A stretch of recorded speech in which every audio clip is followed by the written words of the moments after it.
गणपति स्तोत्र प्रारंभ। नारद उवाच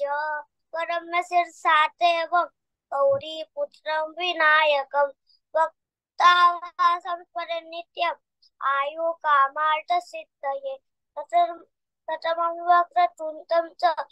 एकदन्तं द्वितीयकं तृतीयं कृष्णपिङ्काक्षं दशवक्त्रं चतुर्थकं लम्बोदरं पञ्चमं च षष्ठं निकटनेम च सप्तमं विक्रमाचिन्द्रं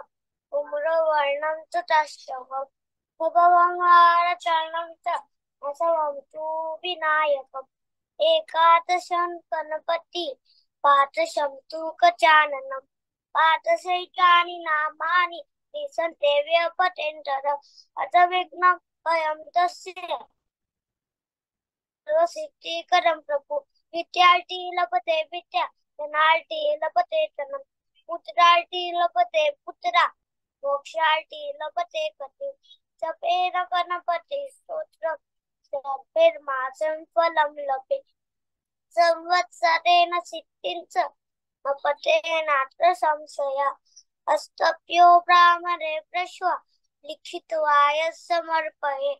तस्य विद्या भवे सर्वा गणेशस्य प्रसादतः इति श्री नारद पुराणे संकर्षणासंज्ञा